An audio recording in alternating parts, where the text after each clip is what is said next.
Jaya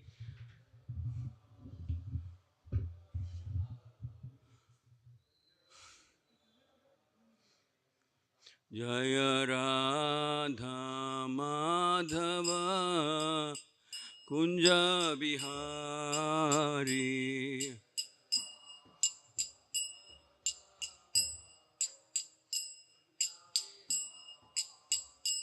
Jaya Gopi Jana Vallabha Girivaradhari.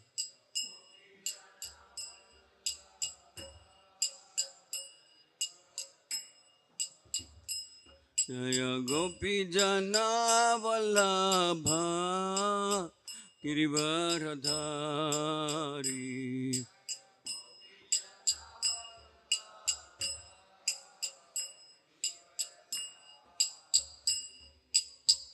Yashodanandana Brajajana Ranjana.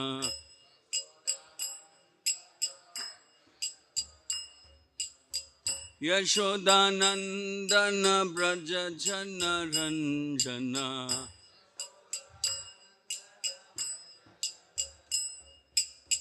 Yamuna Tira Vanachari.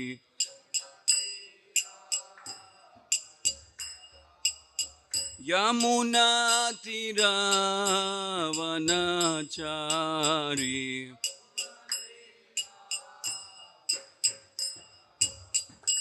Jaya Radha Madhava Kunja Bihari.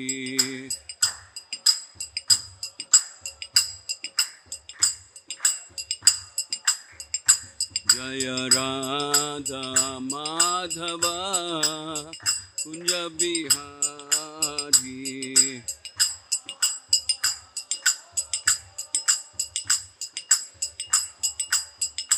Jaya Gopi Jana Vallabha Girivaradhari.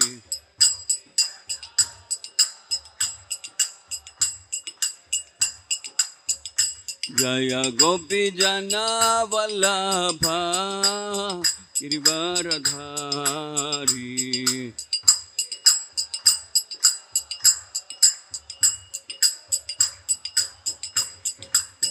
Yashodanandana Brajajana Ranjana.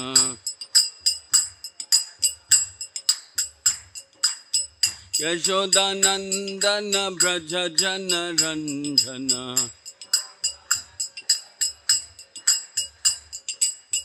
Yamuna Tira Vanachari. Yamuna Tira Vanachari. Jaya Radha Madhava Kunja Bihari.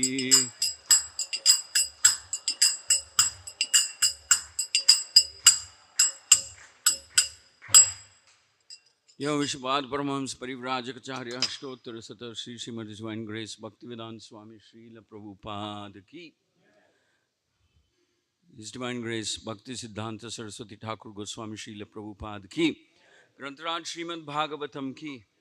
Shri Shri Jagannath Baladev Subhadramai Shri Shri Gaurnitai Shri Shri Radha Madan Mohan Ji Ki. Harinam Sankirtan Mahayagna Ki. Anantakoti Vaishnava Vrinda Ki. Nitai Gaur Premanande. All glories to the assembled devotees, all glories to the assembled devotees, all glories to the assembled devotees. All glories, all glories, all glories to Sri Guru Gauranga and Srila Prabhupada.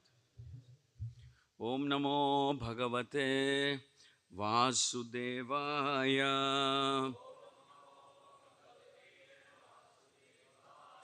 Om Namo Bhagavate Vasudevaya. Om Namo Bhagavate Vasudevaya. Narayanam Namaskritya Naranchaiva Narottamam Devim सरस्वतीं व्यासं ततो जयमुदीरयेत् नष्टप्रायेषु अभद्रेषु नित्यं भागवता सेवया Bhagwati उत्तमश्लोके भक्तिर्भवति नैष्टिकी. Reading from Srimad Bhagavatam, Canto 4, Chapter 25, verse number 57 to 61. I will read all the verses. We will repeat verse number one of the verse we will repeat, maybe 57, or the last verse 61. So I'll read all the verses. Verse number 61 we will repeat.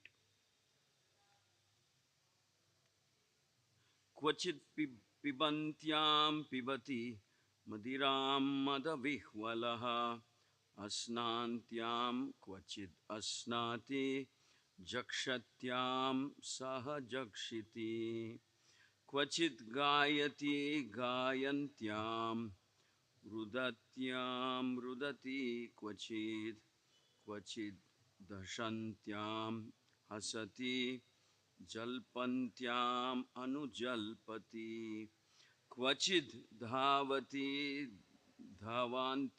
धावन्त्यां तिष्ठन्त्याम् अनुतिष्ठति अनुशेते शयानायाम् अन्वास्ते क्वचिदासितीम् क्वचित् शृणोति शृण्वन्त्यां पश्यन्त्याम् अनुपश्यति क्वचित् जिघ्रति जिघ्रन्त्यां स्पृशन्त्यां स्पृशति क्वचित्. Please repeat with me. क्वचिच्च शोचतीं जायं क्वचिच्च शोचतीं जायाम् अनुशोचति दीनवत् अनुशोचति दीनवत् अनुहृष्यति हृष्यन्त्याम् अनुहृष्यति हृष्यन्त्याम् मुदिताम् अनुमोदते मुदिताम् अनुमोदते क्वचिच्च शोचतीं जायाम् क्वचिच्च शोचतीं जायाम् अनुशोचति दीनवत् अनुशोचति दीनवत् अनुहृष्यति हृष्यन्त्याम् अनुहृष्यति हृष्यन्त्याम् मुदिताम् अनुमोदते मुदिताम् अनुमोदते.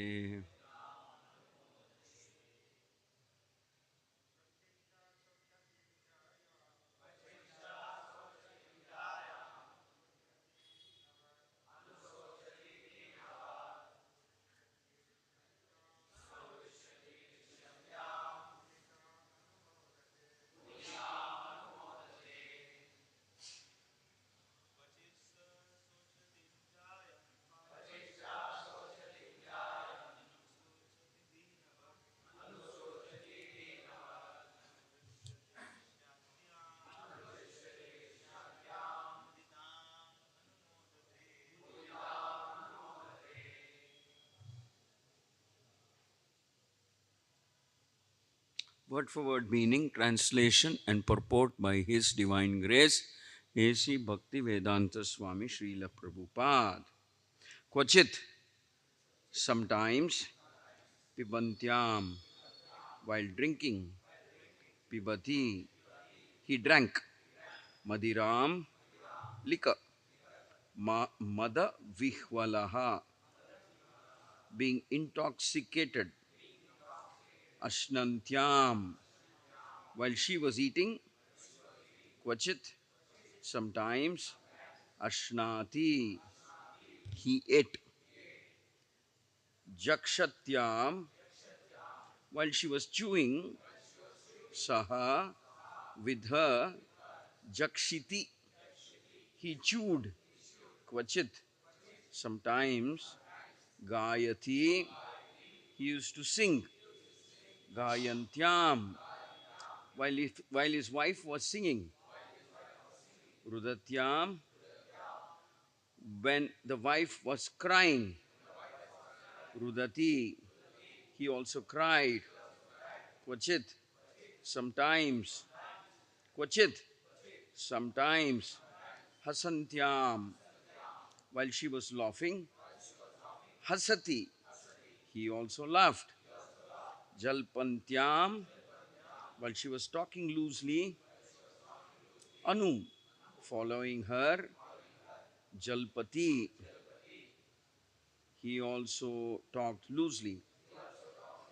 kvachit, sometimes, dhavati, he used to walk. Sorry, he also used to walk. Dhavantyam, while she was walking. Tishyantyam, while she was standing silently. Anu, following her. Tishtati, he used to stand. Anu, following her. Shete, he used to lie down. Shayanayam, Shayanayam, while she was lying on the bed. Anu, following her. Aste, he also used to sit. Kvachit, sometimes. Asatim, while she was sitting. Kvachit, sometimes. Shunoti, he used to hear. Shunvantyam, while she was engaged in hearing. Pashyantyam, while she was seeing something. Anu, following her. Pashyati, he also used to see. Kvachit, sometimes. Jigrati, he used to smell. Jigrantyam, while his wife was smelling. Sprishyantyam, while the wife was touching. Sprishati, he was also touching. Kvachit, at that time. Kvachit cha, sometimes also. Shochitim, shochatim, when she was lamenting. Jayam, his wife. Anu, following her. Shochati, he was also lamenting. Dinavat, like a poor man. Anu, following her. Hrishyati, he used to enjoy. Hrisyantyam, while she was feeling enjoyment. Muditam, when she was satisfied. Anu, following her. Modate, he felt satisfaction. Translation: when the queen drank liquor, King Puranjana also engaged in drinking. When the queen dined, he used to dine with her. When she chewed, King Puranjana used to chew along with her. When the queen sang, he also sang. Similarly, when the queen cried, he also cried. And when the queen laughed, he also laughed. And when the queen talked loosely, he also talked loosely. And when the queen walked, the king walked behind her. And when the queen would stand still, the king would also stand still. And when the queen would lie down in the bed, he would also follow her and lie down with her. When the queen sat, he would also sit. And when the queen heard something, he would follow her to hear the same thing. When the queen saw something, the king also would look at it. And when the queen smelled something, the king would follow her to smell the same thing. And when the queen touched something, the king would also touch it. And when the dear queen was lamenting, the poor king also had to follow her in lamentation. In the same way, when the queen felt enjoyment, he also enjoyed. And when the queen was satisfied, the king also felt satisfaction. Purport. Shri Shri Radha Madan Mohan, Shri Shri Jagannath Baladev Subhadra, Shri Shri Gaur Nitai Ki. The mind is the place where the self is situated, and the mind is conducted by intelligence. The living entity situated within the heart follows the intelligence. The intelligence is herein depicted as the queen, and the soul under mental control follows the material intelligence, just as the king follows his wife. The conclusion is that material intelligence is the cause of bondage for the living entity. The point is that one has to take spiritual intelligence and come out of this entanglement. In the life of Maharaj Ambarisha, we find that the great Maharaja first engaged his mind at the lotus feet of Krishna. In this way, his intelligence became purified. Maharaj Ambarisha also used his other senses in the service of the Lord. He engaged his eyes in seeing the deity in the temple nicely decorated with flowers. He engaged his sense of smell by smelling the flowers, and he engaged his legs in walking to the temple. His hands were engaged in cleansing the temple, and his ears were engaged in hearing about Krishna. His tongue was engaged in two ways, speaking about Krishna and in tasting prasad offered to the deity. Materialistic persons who are under the full control of material intelligence cannot perform all these activities. Thus, consciously or unconsciously, they become entangled by the dictation of the material intelligence. This fact is summarized in the following verse. Om Ajnana Timirandasya Yananjana Shalakaya Chakshurun Militam Yena Shri Chaitanya Manobhishtam Stapitam Yena Bhutale Swayam Rupa Kadamahyam Dadati Swapadantikam Vandeham Shri Guru Shri Yuta Padakamalam Shri Gurun Vaishnavamsya Shri Rupam Sagrajatam Sahagana Raghunathanvitam Tam Sajivam Sadvaitam Savadutam Parijana Sahitam Shri Krishna Chaitanya Devam Shri Radha Krishna Padan Sahagana Lalita Shri Vishakan Vitamsha He Krishna Karuna Sindhu Dinabandho Jagatpate Gopesha Gopika Kanta Radha Kanta Namostute तप्त कांचन गौरांगी राधे वृंदावनेश्वरी वृषभानुसुते देवी प्रणमामि हरिप्रिये वाञ्छाकल्पतरुभ्यश्च कृपा सिन्धुभ्य एव च पतितानां पावनेभ्यो वैष्णवेभ्यो नमो नमः जय श्री कृष्ण चैतन्य प्रभु Nityanand Shri Advaita Gadadharo Srivasadi Gaura Bhakta Vrinda Hare Krishna Krishna Krishna Hare Hare Hare Rama Rama Rama Hare. Please repeat after me. When the queen drank liquor, King Puranjana also engaged in drinking. When the queen dined, he used to dine with her. And when she chewed, King Puranjana used to chew along with her. And when the queen sang, he also sang. Similarly, when the queen cried, he also cried. And when the queen laughed, he also laughed. When the queen talked loosely, he also talked loosely. And when the queen walked, the king walked behind her. And when the queen would stand still, the king would also stand still. And when the queen would lie down in bed, he would also follow and lie down with her. When the queen sat, he would also sit.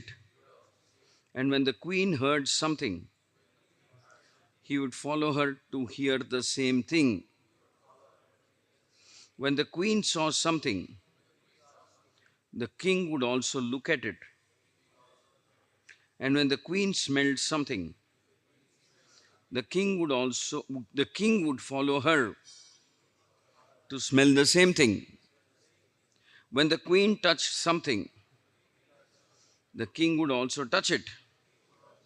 And when the dear queen was lamenting, the poor king also had to follow her in lamentation. In the same way, when the queen felt enjoyment, he also enjoyed. And when the queen was satisfied, the king also felt satisfaction.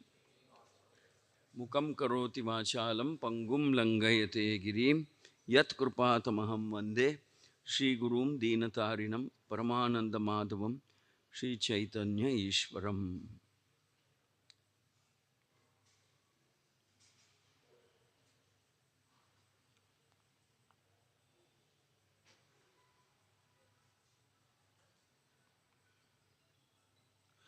In the previous verse, it is said, being thus entangled in different types of mental concoction, engaged in fruitive activities, King Puranchana came completely under the control of material intelligence and was thus cheated. Indeed, he used to fulfill the desires of his wife, the queen.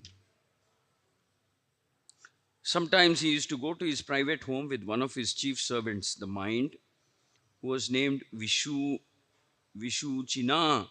At that time, illusion, satisfaction, happiness used to be produced from his wife and children. So, in verses 57 to 61, we see that Srila Prabhupada explains that queen is metaphorically represented here. The queen actually refers to one's material intelligence. The senses are under the control of material intelligence. Intelligence. And there are variety of intelligence, types of intelligence. The senses are generally speaking, senses are driven by the intelligence, and intelligence is a variety of types. Of course, there is exception when somebody becomes angry or comes under the control of anger, lust, greed, envy. Then we cannot say it is intelligence we cannot say it is intelligence alone. One becomes overcome by the modes of nature, passion, ignorance, or whatever. And sometimes one goes against the intelligence, indication of the intelligence. Sometimes some goes against the indication given by the intelligence, and sometimes one acts in a very very wrongful way. One disregards spiritual intelligence. One probably even disregards the warnings given by material intelligence, because that is the time when someone becomes very violent or angry or lusty or something like that. So he's completely taken over by one of the modes, maybe mode of passion or something. So generally speaking, intelligence drives. There is mind, and above mind is intelligence, and above intelligence is the soul. So ideally speaking, the hierarchy is like that. Ideally speaking, it's the soul, then Paramatma, then Bhagavan, like that. So the soul receives some instructions or inspiration or something from Paramatma, from scripture, from like that. And then one drives intelligence. Now, this example is being given because in the purport, Prabhupada refers to the example of Ambarish Maharaj. He says, look at Ambarish Maharaj. Here is a case of his intelligence not coming under the influence of material energy. His intelligence is under the spiritual energy, and hence he is engaging his body, mind, body, senses, the legs, the arms, the eyes, the tongue, the every part of his body in a spiritually rewarding way, because it is an example of one's intelligence being driven by spiritual values, shall we say bhakti related values. So when one is under the influence of bhakti, then one understands that this body, this intelligence, these senses are a blessing of the Lord, are a merciful blessing of the Lord, and hence they should be engaged back in the service of the Lord. Simple, direct philosophy. We are meant to serve the Lord, please the Lord, engage in the service of the Lord, look for more and more engagement in the service of the Lord, and then we become absorbed in the service of the Lord, and we are always either engaged in activities or planning to do activities which are very pleasing to the Lord and driven by spiritual intelligence.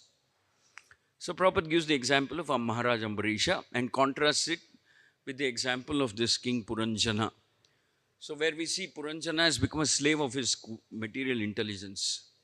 Now, the problem with material intelligence is that it is very vulnerable, and it may fall for what is known as temporary materialistic pleasures.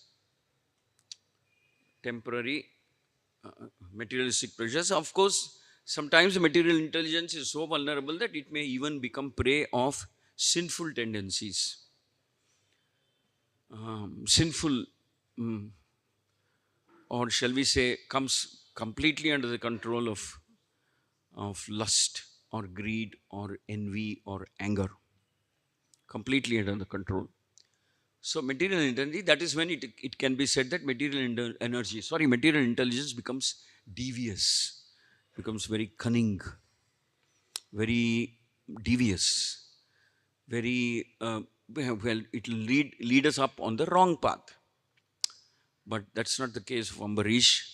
Ambarish is a perfect devotee, and he's protected himself by engaging his mind, everything in the service of Krishna.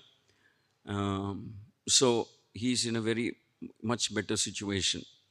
But here in this verse and in the previous verse, it is seen that sometimes intelligence is compared to one's wife. Because the Puranjana is shown to be very obedient to his wife, extremely obedient to his wife. When the wife sits, he also sits. When she talks, he also talks. And when she talks loosely, he also talks loosely. And when she sings, he also sings. When she laments, he also laments. When she walks, he walks. When she stands still, he stands still.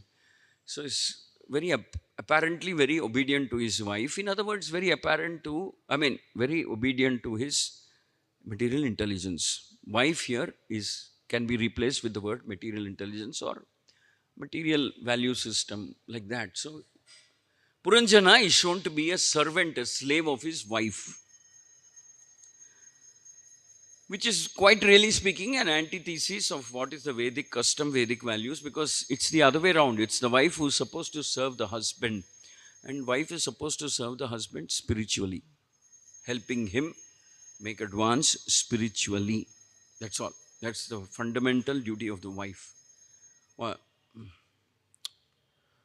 Prabhupada also gives a warning. He says that doesn't mean the husband can do whatever nonsense he likes, and he constantly goes on demanding this type of obedience from the wife. That is not the right mood. So Prabhupada says the wife has her responsibility And it's like two sides of the coin. The other side of the coin is the husband also has some responsibility. Husband also has some responsibility. We cannot deny that, nor should we be surprised by that. No, no, how can you come and tell me that I also have some responsibility? Yeah, you also have.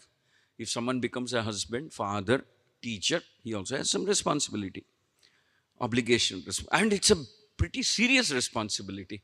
It said that you shouldn't become a father if you're not interested or capable of taking your children on the path of bhakti and dharma, path of scriptures. You're not interested, you're not capable, then don't become a father or a husband.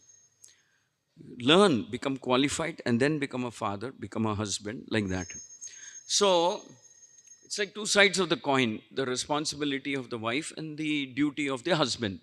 Both are there. One cannot exist without the other. We cannot look at one in isolation, in the sense that we cannot say, I'll only talk about Stri Dharma because I want a wife who will serve me like a servant or a slave. You're not getting a slave. Marriage is not an arrangement where you hire a lifetime slave. No, no, no, no. That is completely wrong understanding. Marriage is an understanding where you help each other make advancements spiritually. And like I said, two sides of the coin. The wife has duty, responsibility. The wife has one response. So does the husband.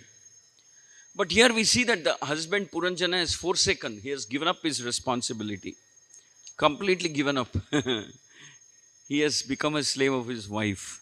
So that's an imbalanced relationship.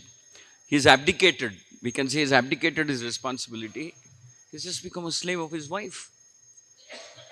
And by the way, in this case, it is said that the wife is material intelligence. At least if the wife is spiritual, that's okay. Maybe the wife can save the husband. If the wife is very, very spiritually inclined, she can save the husband. And in the scripture, there is the story of Sati, Savitri and Satyavan. So that story goes like this. She was a very chaste wife, Savitri. She gets married to a prince called Satyavan. This prince is the son of a king who was overthrown. And Satyavan's father was overthrown and he had to live in a forest. Satyavan's father, Dhumatsena, I think, was living in a forest. He was a blind king. So someone came and conquered his kingdom and kicked him out of his kingdom. So he was living in the forest along with his son. His son's name is Satyavan. Satyavan is a very noble character, very noble person, noble. And here Savitri comes of age, and Savitri's father calls Savitri and says, now you have come of age, you are of a marriageable age. I give you the complete freedom. You can go around, travel wherever you like, whatever, wherever you like, you go. And choose your husband. Be careful, choose your husband carefully. But you go ahead, choose your husband. So it is said that Savitri travels the length and breadth of the kingdom along with some ministers, some of her assistants, some brahmanas, intelligent brahmanas, in search of a suitable husband. She travels everywhere. She meets many people, many princes, many different types of people. She comes back to her father and says, Father, I have chosen. Father says, I'm very happy. Whom have you chosen? Savitri says, I have chosen Satyavan. Satyavan, I want him to be my husband. I want to marry him. I want to serve him. Then it so happens that when she tells this to her father, the great sage Narada is sitting there.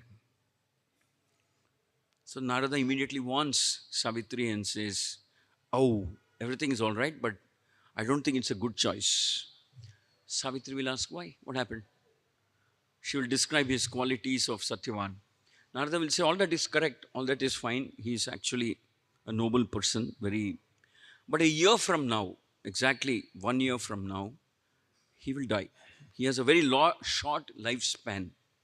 very short lifespan. He will die. But it's interesting that the story narrates that Savitri is undaunted. She's not disturbed. She says, oh, she doesn't give up. She says, somehow she gets that courage. She says, no, I still want to go ahead. I still want to go ahead. Let me see what will happen. Uh, because at this point in time, I have given my heart to him. I liked him. I was with him. I mean, I met him. I spoke to him. I have given my heart to him because of his noble qualities and other things.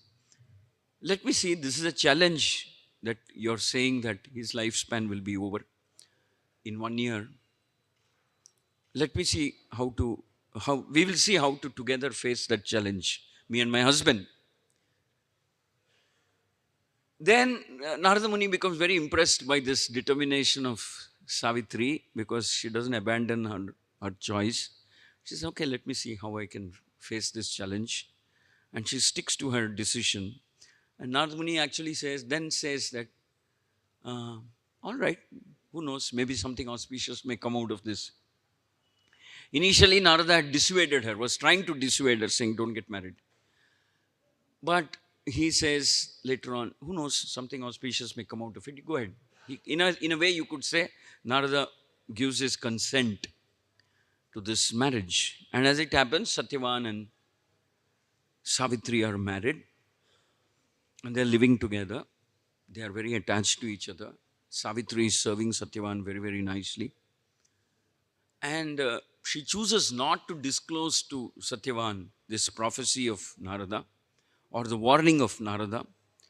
And Satyavan is not aware, but it is there in the mind of Savitri. She's constantly thinking, oh, the day is approaching. Narada Muni said 1 year from now that he will die. So that day is approaching. So she's constantly worried and performing various types of, shall we say, austerities. But when the date when he is supposed to live is coming, it's just 1 week away or a few days away, then Savitri decides to make the austerities even more intense, very, very intense, in order to save her husband, in order to protect her husband, in order to keep her husband alive. She becomes even more intensely performing various types of austerities just to save her husband. And then finally, on the day that he is supposed to leave, they are in the forest, and Savitri is sitting there. Satyavan is with his head on her lap. He is lying down. After doing some physical work and he's fatigued, he's tired, he's sleeping. That's when Yamaraj will come. And Yamaraj will come and say, I think you have already been warned before. Now, please don't come in the way. Please don't make it very difficult for me. His time is over. I have to take him. Satyavan's time is over in this world. I have to take him. And I want to take him. I've come here to take him. Then Savitri says, actually, I liked him even before I got married. But after I got married, I liked him even more. He's a gentleman. He's a very nice devotee, very devout person. Very noble character, noble personality. Very righteous, dharmic. So I am very deeply attached to him. Is there something you can do? Yamaraj says, no, you've already been warned. How can I do? How can I change? I cannot change anything easily. These things are not done. Once it's decided, it's decided. His time has come, he has to leave. Then it is said that he takes the soul and he's sets off in the direction of Yamaloka or whatever. And it is said that very mystically, because of our powers, Savitri is able to follow him. Savitri is able to follow him. And it is said that Savitri is conversing with Yamaraj, talking to Yamaraj. At the back of her mind, she somehow wants to extract a get back Satyavan Yamaraj knows this, but he is very deeply impressed by her determination, by her focus, by her love, by the love she has for her husband, for her for the respect she has for her husband's noble character. And so he's replying, they're talking, and she brings up many topics and she's discussing. And finally, Yamaraj says, "Hey, listen, you got to turn back. You can't follow me like this. But I'm very impressed by you. I'm very, very impressed by you, your determination, your simplicity, your faith, your chastity, your loyalty, and you're just trying, somehow or other, you want to save your husband. Somehow or other, you're praying for him, trying to do the impossible." Once the soul goes to Yamaraj, where is the question of coming back or something? This is impossible. But you're still trying, so I'm inclined to give you a boon. Take a boon. Then Savitri prays, asks for different things, and finally she says that, "I want to have 100 children." Then Yamaraj will bless her and say, "All right, you can have 100 children, but not through Satyavan.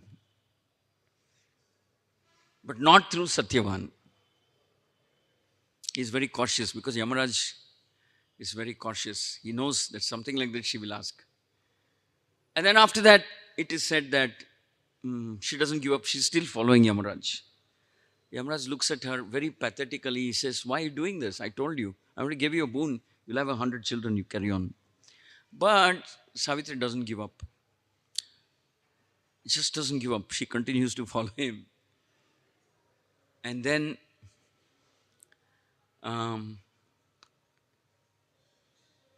she again asks, "Well, I asked you that I want 100 children, but I want 100 very noble children, very nice children. And very devout, noble, dharmic children," like that, she says. And she slips in that phrase, "through Satyavan." Now, this time it appears that Yamaraj was in a hurry to get rid of her.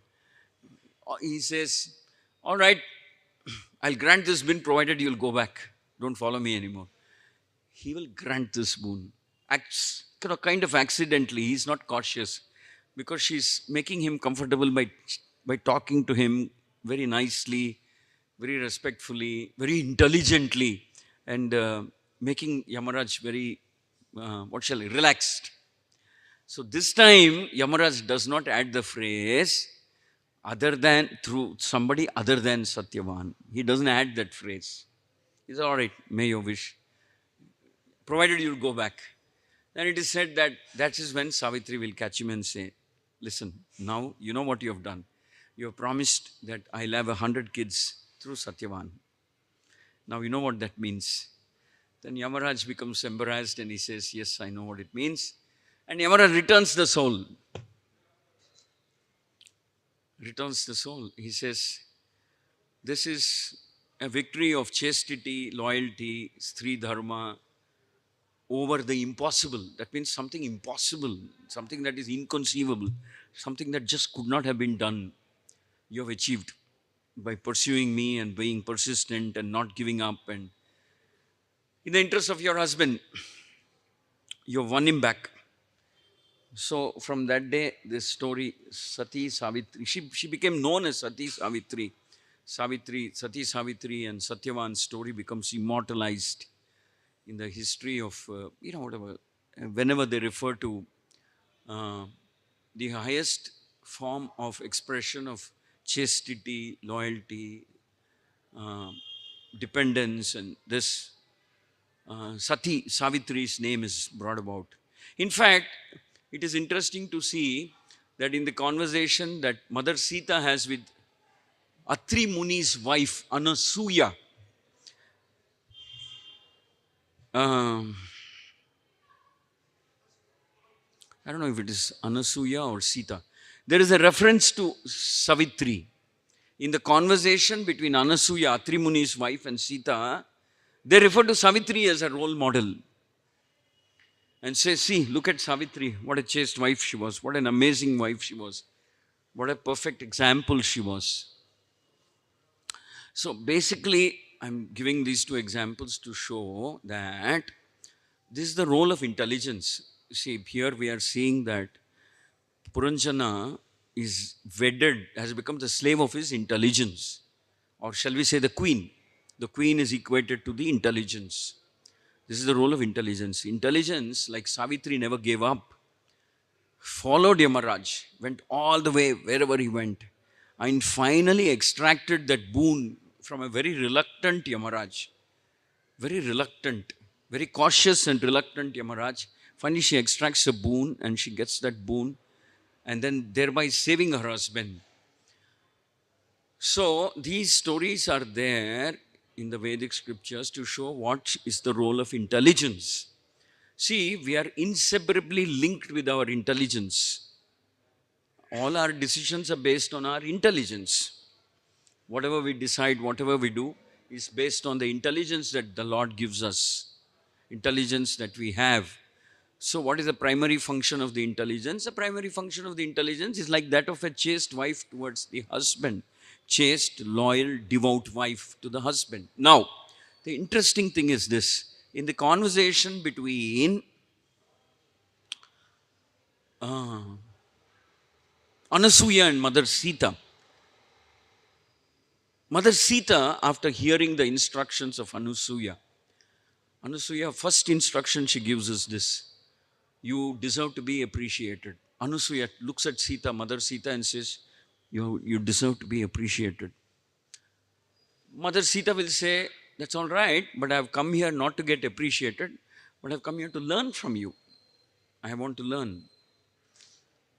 In fact, the Muni, the great sage Atri, will instruct Rama, send your wife to Anasuya. Let her learn the secrets of Stri Dharma. The secrets, the celestial, or shall we say, transcendental secrets of Stri Dharma. So Lord Rama says, as per your order, Sita, then he instructs Sita, go and sit with Anasuya, serve her, please her, and beg and take instructions from her. So the first thing Anasuya says is this. She says, you come from a royal family, very royal family. Later on she asks Sita, Mother Sita, tell me about yourself. But Atri's wife Anasuya knew that Sita Mata comes from a royal family, and very kingly, her father, shall we say her foster father, Janaka, was a king. And he took care of Mother Sita as the dearmost object of his life, Mother Sita. So much so that Janaka became so grief-stricken when the time came for Sita to leave. I mean, for the Swayamvara and things like that. He becomes very grief-stricken. So the first thing that Anasuya tells Sita is that, see, the dharma, the principle of dharma is that it's good what you have done. You have given up your relatives. You have given up your relatives, your wealth, your father, your comforts, your royal lifestyle, and you have accompanied your husband to the forest. Very nice.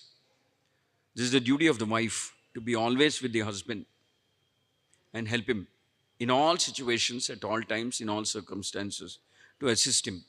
So in other words, if we take this as an analogy, we should see that the duty of the intelligence is to always assist the jiva in showing the path towards bhakti, showing the path of advancement of bhakti. That's the duty of the intelligence. Just as a wife is supposed to guard, protect, guide, same way intelligence job is to guard, protect, guide, inspire, warn the aspiring devotee. Just as the wife is supposed to do that, the intelligence is supposed to do, because wife is being equated to intelligence. So then in her reply, Mother Sita says that, yes, I understand what you're saying, that I should always follow my husband like a shadow, wherever he goes, like a shadow. And my duty is, primary duty is to serve him. be with him, serve him, assist him. And then Mother Sita says, this is true whether my husband is licentious, a debauchee, a immoral person, a cruel person, whatever he may be. First thing is I have to follow him and I have to serve him. It's a different matter that I'll also parallelly keep trying to reform him, bring him on the path of dharma, bhakti, etc. But I'll never give up on him. Like Savitri never gave up on Satyavan. I won't abandon him because he was the king once. Now he's not the king anymore. Or he was a prince. No, he's not the prince anymore. Or whatever. Once he was young. Now he's not young or whatever. For no reason I will abandon my husband. Similarly, the duty of the intelligence is to always try to guide us to Krishna, to bhakti, to dharma. Always try to guide us. And that is supposed to be the most auspicious for the wife, for the queen, and for the king as well. So it is said, Prabhupada used to say, if you have a good wife at home, you don't even have to take sannyas. Prabhupada used to say this.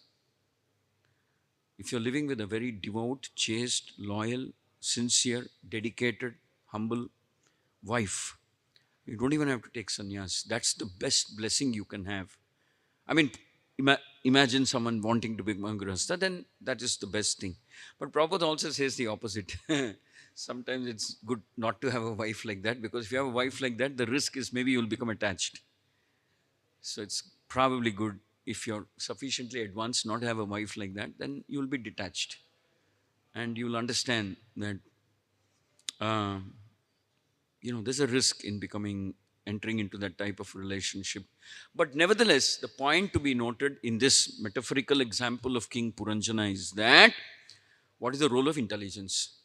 Just as a wife doesn't give up, and intelligence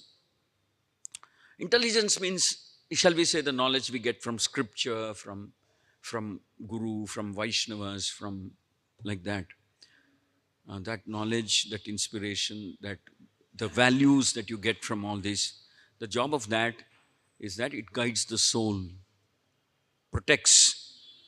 There are times when this intelligence has to protect the soul, saying, hey, listen, you're slipping, be careful, don't do this, don't go there, don't associate with this person. Keep yourself busy, engage yourself.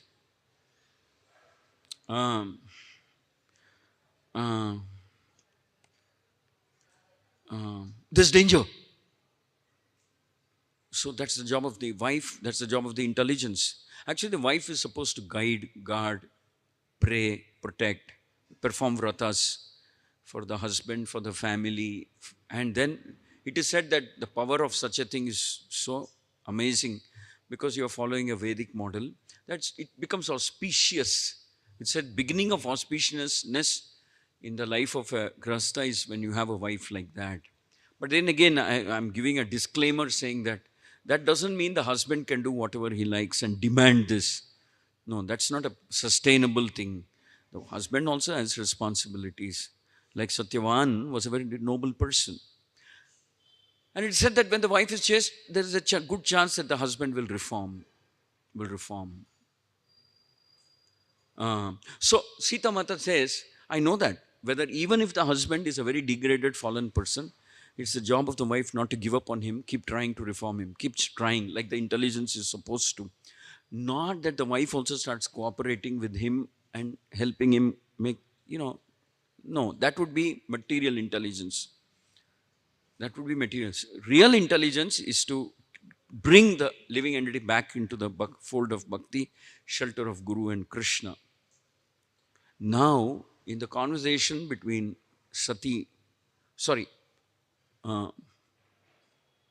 Anasuya and Mother Sita, Anasuya becomes so impressed by the mood of Mother Sita. Then Mother Sita says, imagine I have to be obedient to anybody as a wife, even if that person is very degraded, fallen, debauchee, licentious, etc. That means very immoral in all his behavior, everything, very completely degraded and immoral. I still have to take care of him, protect him, pray for him. Now, in my case, imagine I'm married to the person who is one of the greatest, most noble soul. He is the personification of truthfulness, dharma. He is so careful. He is so perfect. He's so handsome also, by the way. He's so handsome. He's so dear to everybody. He's so careful. And he's so wise. And he's so magnanimous and large-hearted. Sita gives examples, goes on giving examples. She says, my husband has never discriminated between Kausalya and any of the other wives of Dasharatha. My husband is so noble. He has not differentiated. He has looked at everybody, all the wives of Dasharatha, in more or less the same way. For him, he looks at everybody as good as his own mother. Hence, he has become very dear to everybody.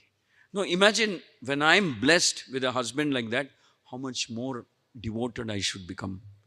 How much more devoted, how much more intensely devoted, how much more fortunate I should feel. How much more blessed I should feel. That is my state. So for me, it's not a big thing to give up Ayodhya and come into the forest. It would have been a very big thing to give up the association of Lord Rama. It would have been a very unintelligent, unfortunate thing had I given up the association of Lord Rama for the comforts of the palace called Ayodhya Palace or something. No. Every moment of my life is a celebration because I am wedded to a person called Lord Rama. It's a celebration, it's a joy, it's a fulfillment. It's the purpose of, all austerities that people do is to have a husband like this, to protect a husband like this, to serve. So it is the fulfillment of, I don't know how many, whatever austerities I may have done, it is the fulfillment of all such austerities. So I'm blessed. So basically we have to reflect on what is the role of intelligence. Intelligence primarily should come from the scripture, from Guru's lotus mouth, from Guru's instructions, from Vaishnava Sadhu, Guru Sadhu Shastra, from Guru Sadhu Shastra. Intelligence has to come from that. We have to verify whatever. So we cannot be proud. We cannot independently conclude, this is what my mind is saying, so I'll follow, because the scripture says follow your intelligence. No. An intelligence which is not within the framework of dharma and bhakti and scriptures is also dangerous. Not also, it is definitely dangerous. It has to be within this framework. Intelligence has to be, just as the wife has to be within the framework of dharma.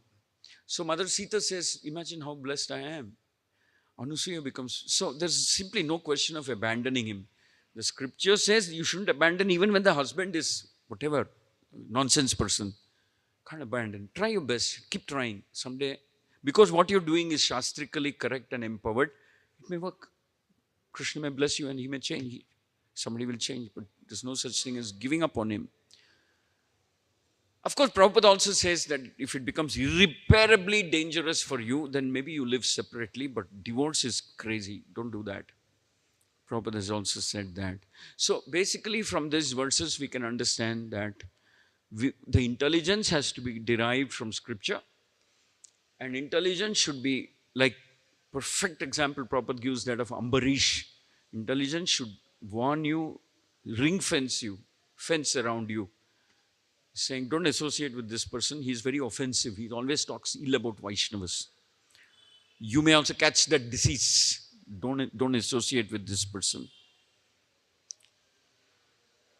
Don't keep your mind too free for too long, then it becomes,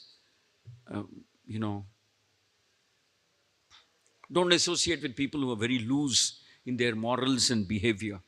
That will also influence you. Who have no morality or very loose in their morals. So it has to be within the framework of the scripture. And intelligence, real intelligence means, you could say it is real spiritual intelligence means you could say it's the voice of Paramatma. It's almost like that. It's the voice of Paramatma, real spiritual intelligence. Because Paramatma never gives up on anybody.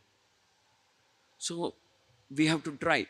So here the analogy gets transformed into a husband and a wife example. It's not like how Puranjana is obediently following his wife. That's not how it should be. It's together they help each other in making spiritual progress. Help each other. And in case the husband slips, it's the duty of the wife to pick him up, pray for him, protect him, nurse him, treat him. Like someone has a disease or a fall or an accident, he's taken to the hospital and treated so he becomes okay again. That's the job of the wife, and vice versa. If the wife for some reason needs extra attention, it's the duty of the husband and the children to do that. So basically, there is that value for chastity, loyalty, and the principle of supporting and helping one another make spiritual progress. Spiritual progress. So, because we are so driven by intelligence, we have to be careful from what is the source from which we take intelligence. It can't be any other source other than Guru, Sadhu, Shastra. It has to be verified also. We can't let our mind come up with its own theories. Because mind is intelligent, it can justify anything. Mind can build a rationale to justify anything, any crazy thing also. The mind, what's wrong with that? Nobody told me it's wrong. Or something like that. Some crazy ways of reasoning and justification your mind can come up with. He's pointing out this mistake because he's envious of me. Everybody is envious of me. Like that, the mind will come up with various types of rationale. No. We have to follow within the frame of Guru, Sadhu, Shastra. Sadhu. Sadhu means your peers. We have to ask. We have to verify. We have to learn from peers who will fearlessly tell us, or who will hold the mirror and say, listen, look carefully, like that. So the job of intelligence is to guide you to Krishna, to absolute surrender to Krishna, to a platform of complete and absolute surrender to Krishna. That's the job of the that's the job of intelligence. Anything other than that is called material intelligence, and that's risky. Now, in the conversation between Savitri, no. In the conversation between Anasuya and Sita, actually Sita was sent to Anasuya saying, learn from Anasuya. And when Anasuya instructs Sita, Sita looks at Anasuya and says, for me, this is a repetition of what I learned from my own parents, from my mother, from my father, and what I learned from Mother Kausalya. Seems like you all great people think alike, great women think alike. So the same thing you're telling me. So it's kind of reinforcement of what I had already learned from my mother-in-law Kausalya as to how I should conduct. And then Mother Sita appreciates Kausalya also and says she's one type of a perfection in sati, dharma, whatever, because she never raised a finger and objected to anything that Dasharatha said or did. She never questioned Dasharatha and saying, how could you do this? Yesterday you said you'll crown my son. Today you're throwing him into the forest because someone else said something. No, she didn't. She bore all the pain in her heart, but she wouldn't say one thing against Dasharatha. For her, Dasharatha was like the Supreme Lord. Like the. So, it is said that Anasuya will be so impressed by seeing the wisdom, by seeing the loyalty, by seeing the determination of Mother Sita and her clarity of thought and like that. She says, I want to bless you. I want to give you a blessing. I want to give you a boon. Because I'm very impressed. Though you're the daughter of a prince, of a king, though you have royal lineage, that doesn't seem to have influenced you. You're so careful, you're so nice, you're so perfect in your understanding of dharma and duties of a husband and a wife and so on. Then Mother Sita will very respectfully decline and say, no, I don't want any blessing from you. The nice words, the kind words that you have spoken are more than any gift that you can give me, any boon that you can give me. They are much more than any boon that you can give me. Just that wonderful warmth with which you received me and your kind words and your blessings. I don't want any boon. Then Anasuya says, very nice. That's how a woman should be. And you have said so many nice things. I'm very happy. So I don't want any boon. then Anusuya will say, no, I still want to give you a boon. And it is said that she will gift Mother Sita a celestial garland made of heavenly flowers, maybe a kind of garland that never fades or something. And then she gives some jewelry. And she also gives scent, perfume to Mother Sita. And then she makes a very unique in the scripture. I mean, I haven't read anything like that before. Very nice, unique blessing she gives to Mother Sita. She says, you use this perfume on yourself. Perfume is for yourself. And you look ever fresh. Ever fresh. And this garland is made out of celestial flowers. And this jewelry also will not only enhance your beauty, uniquely enhance your beauty, but she makes a very, very astounding, very surprising, astonishing blessing she gives to Sita. She says, when your husband feels the perfume that you are wearing, the powder or perfume that I am giving you, by the effect of your chastity and this and that and your devotion to him, and by smelling that perfume that I am giving you, which you are wearing, your husband will become even more handsome and even more beautiful and charming. What I'm giving you will use, but the benefit your husband will take. It's very astounding. But then you see there's a reason for that. Because the scriptures want to uphold the principle of dharma, stri dharma. So that's why it's said that the wife is the better half of the husband, better half of man. Because in a sense, when the wife is pleased, it's even more beneficial to the husband than when he does something for himself. Because when the wife becomes pleased, it benefits the husband immensely.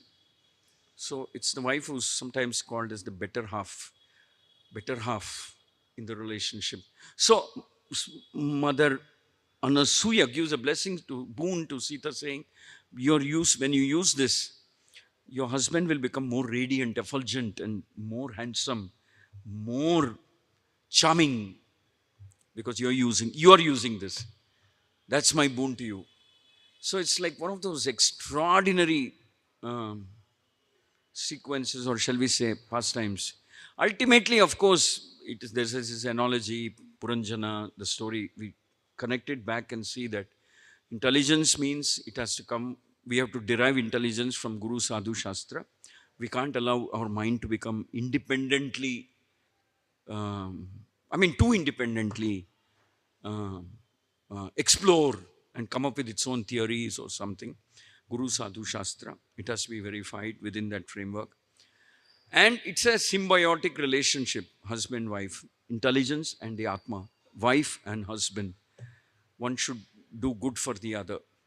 And the man also should be careful to see that he does not poison his intelligence by too much materialistic indulgences. Then he cannot poison or pollute his intelligence.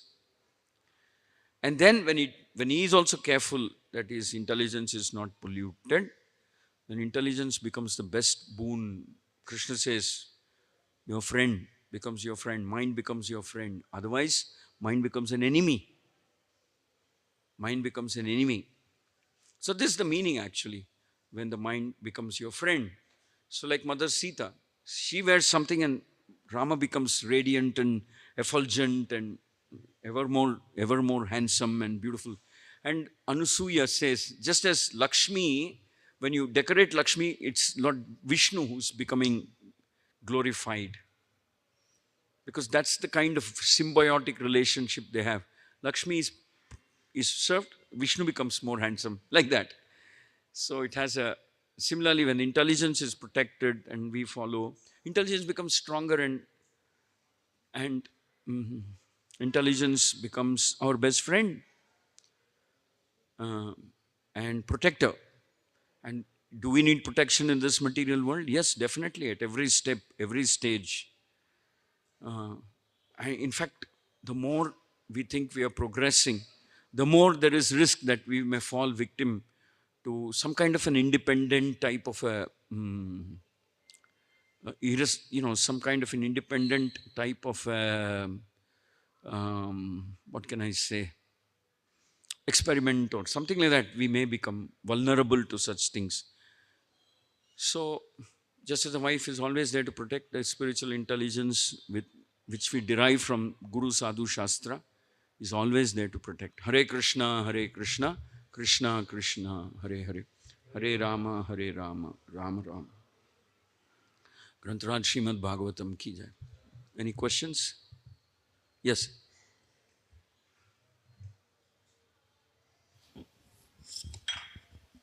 Hare Krishna Prabhu.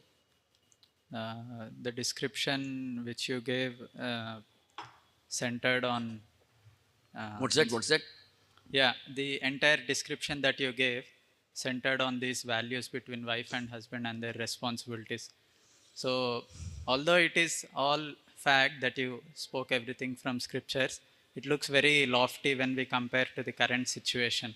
So, one thing I understood is you are telling because of this independent nature and not following Guru Sadhu Shastra, we might fall into this trap. So, if you have to say fundamentally, what might be going wrong in the current society? You see, people are not being given a fair chance to become devotees. That is a huge problem that we are encountering. In the name of secular education, this component of Vedic model or Vedic education is being removed from the system itself in the name of secularizing education. So they just don't have any clue that there is an Atma, there is a system of check and balance, there is amazing role models. Because the feminists would tear apart this example of, let's say, Savitri or Anusuya or somebody. But they're all very balanced, mature examples, and the scriptures explain how we have to look at it. So it's actually a tragedy that this whole thing, nobody knows about the instructions that Anusuya gave Sita, the way Sita responded, and the blessing that Anusuya gave. Actually, there were more examples, but we don't have the time. I was also reading up the conversation between Mandodari and Ravana. How Mandodari is warning Ravana, saying, hey, be careful. I don't think what you're doing is right. Mandodari is trying. So we seem to think that first we say mythology, then we'll say, what's the use reading mythology? Mythology, myth. So they just remove it. And people are scared because they say that if we introduce Ramayana and Mahabharata, what if some demand comes for the introduction of Bible or something else? They don't like that idea. So as a result, such education is completely being removed from education system. So we just don't have any idea what it means to be. If someone wants to be dharmic also, there's nobody who can teach him. Except like this. And unfortunately, even others, so-called quote unquote religious preachers, very few of them out of the hundreds and thousands who are famous on internet, on YouTube or whatever, you can hardly pick one or two who can speak authentic, proper knowledge. They are very selective. They only select those portions which are convenient to their philosophy or something. They don't have the courage to present. So imagine you have the capacity to analyze if some information is given. So you will analyze, you can think, you can conclude, you can. But the opportunity to learn also is not there. So what will happen? So that is one of the tragedies of this age, that such knowledge is not being given. So that imbalance has to be corrected. So you can see that today in the world, a lot of demoniac tendencies are becoming stronger. Very narrow sectarian views are coming up. I am so and so, you are so and so. Hence, we both are enemies. We both should be enemies. We both have to live like enemies. That kind of indoctrination is going on. Somewhere along the way, they are forgetting that both of us are children of the same God. We are Atma. You may be born Pakistani this life, next life this way, that way. Prabhupada used to joke and say, who knows, maybe next life they'll be born as Russians and Russians will be born as Americans. So you're being indoctrinated to believe that you should hate somebody, you should dislike somebody. So and so is your enemy, so and so is your land. And Prabhupada says to think like that also is some kind of a ignorance, to identify too much with your land or something. What's the guarantee you'll be born there again? Maybe you'll be born on the other side of the fence. So there is this lack of knowledge. Provided there is proper knowledge, who knows, many, many more millions of people will come out and say, yeah, this is what I've been searching for. Because deep inside there is the Atma, and Atma is craving for knowledge about Krishna. Craving, hungry for knowledge about Krishna. So Atma may strike out and say, this is what I want to do in my life. So somewhere or other, that has to be brought back into education system. Knowledge about God, knowledge about Dharma, scriptures, knowledge about Guru, who is a bona fide Guru, Acharya, like that. Otherwise, we have nothing to rely on, nothing to rest on, except whatever we see and hear. So mind filters. And we should not forget that Kali Yuga, maybe we are more inclined in the mode of passion and ignorance, passion especially. We are more lusty, we are more greedy, we are more prone to becoming envious. So these things influence us very quickly. And we don't even know that there's some remedy for every yuga. There's a medicine for every yuga. We don't even know that. Who knows? If people know, maybe many will follow. They're being deprived of knowledge. So unless that is corrected, I think there's hardly any hope that there'll be major changes in the society. Hare Krishna. Good question. Anybody else? Yeah?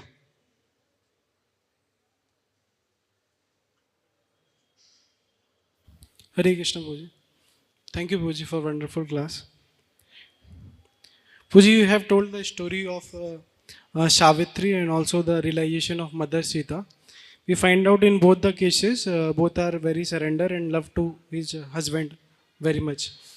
But in Kali Yuga, Puji, that type of situation hardly we find out. And due to conditional nature, many times marriage happen due to based on the bank balance or family pressure. So in this case, Prabhuji, they are neither progress in spiritual life and never cooperate each other. Like husband and wife is not cooperate also. So instead of that, if both the partner with mutual understanding can separate each other and marriage with their like-minded partner, then they are happily continue their future spiritual life. And you give the example of mind and intelligence. So some examples are also there in scripture, like when Bibhishan and Ravan is there. So Bibhishan leave the Ravan, and Duryodhan, one brother is there of Duryodhan, he go to the Pandava side. And we find out the example of Brahmana's wife also. They left his husband and go to Krishna. And because they have different ideology. So, and then they will able to progress in spiritual life also. An opposite example like Dhritarashtra and Karna, we can see they are very attached to his children or his land. So they are not able to progress. So I want to know from you, Bhuji, that this is what do you tell about this idea? Is it What ideal? that both the partner with mutual understanding can separate each other and marriage with their like-minded partner and happily continue his spiritual life? You see, Prabhupada said that sometimes we have to make the best out of a bad bargain. So,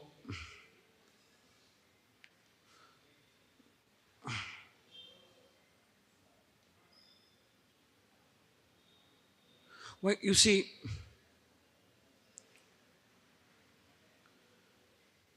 it is said that even if the partner is very weak spiritually, The idea of separation should not get a legal sanction. That's the Vedic model. We should try. We should try. So the option of separation should not be a very easily available option. Now we can see that as time is progressing, the option of separating husband wife is being made more easily available, more accessible, almost as a fundamental right. You don't like, you don't have to live with him. Why put up with it? Just get out like that. So that I think is counterproductive, because society is also beginning to accept that you try, if it works, it works. If it doesn't work, doesn't matter, like that. So our level of tolerance to such type of separation is increasing. So much so that I'm not saying there should be a social stigma attached to the concept of divorce. I mean, we're all going to be living in this world, so we should try and live with somebody. I mean, as a family. So the concept of understanding, supporting each other, change happens over a period of time. We can pray for each other. See, in the first place, nobody has clear spiritual goals. Maybe one of them has, so he or she has to be patient and help the other person, other partner in as many ways as possible. But when at any point of time I can press that button and say, I'll give up, I'll go my way. So when people are young and they're misinformed and they're very passionate, and the whole society is also, Prabhupada says, it's one kind of an exploitation to have women live without being under the shelter of a man, to have women, to trick women to live independently. Some kind of an exploitation by men. Prabhupada had the courage to say that. Because men like to have loose women and so on. Prabhupada says things.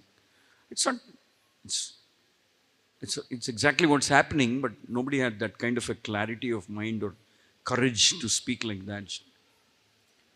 So when but the option to press that, ejecting out of an aircraft when it's crashing, that you're not even crashing, nothing is happening, you just have incompatibility or something like that, and you just eject out of a marriage or something because whole society accepts. So how do you think there will be hope for reformation, change, tolerance? So in other words, the whole society is walking towards a direction of intolerance, using flimsy excuses to separate people. That will continue to the next generation. Children will separate from parents, brothers will separate. So we are looking for convenient options. Shall we say materially convenient options, but spiritually maybe dangerous options. In the previous ages, we used to live together, brothers and brothers, in one house together, joyfully. And then when it became, also, people started becoming very calculative and selfish. So, you could say all this is an impact of Kali Yuga or something. So there is no, everybody feels independent, that if I have some money, then I can manage. I don't have to necessarily have a partner, husband or a wife. The women feel like that. Women are also beginning to feel like that. Men definitely feel like that. Why? If I can get what I want without the burden of marriage and children, etc. So there is permissiveness in the society. In one way, maybe they will say it's good because men are exploiting women and women are victims and so on. In another way, it is singularly responsible for disintegrating the family.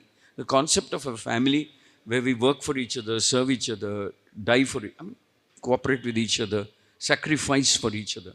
That whole concept is being negated by this. So if you ask me, it's an uphill battle, but someone like Prabhupada has already done it for us. We just have to follow what he has shown and build small communities wherever a temple is there. Build a whole community around the temple of people who will follow this. So in ISKCON, we have this system, we counsel, we bring people together, we talk to them, we help them, we assist them, so they stay together. No two people are alike. There will always be some compatibility related issues because of different upbringing and so on. And we make the man more responsible, we make the woman more tolerant. Man also has to become responsible, mature and careful. So, is there any other hope? This is the only hope as I can see it. This is the only hope for saving. Otherwise, everyone will become an island out there in the West. You can't say they may be living together in the same house, pretending to be husband, wife, or whatever. But they're really not into each other like the traditional marriage. In the traditional marriage that happens in Indian context, husband and wife live together, they have one common account, everything.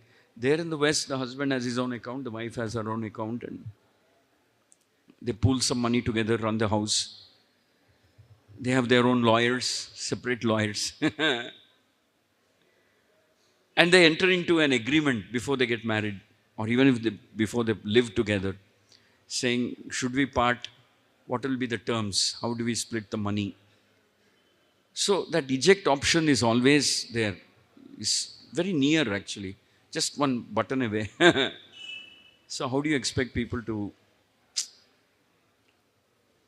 So we have a whole media, this and that, geared towards promoting that kind of a disintegration in the society. So the only solution is Krishna consciousness and the Vedic model. And all of you young people have a huge responsibility in making it happen by being very mature and tolerant and like that in our relationships with our brother. See, it's not that it's only this kind of a mood should be restricted to wife. No, I'm saying even within your siblings, careful, tolerant, fair, honest, give and take, that kind of a mood should be there. We can't, allow the smallest of disagreement to cascade into a dispute. Give and take like that. We should be like that. Hare Krishna. Thank you very much. Grantaraj Srimad Bhagavatam ki jai. Shri Shri Radha Madan Mohan, Shri Shri Jagannath Baladev Subhadramai, Shri Shri Gaur Nitai ki jai. Jagat Guru Patit Pavan, Srila Prabhupada ki jai.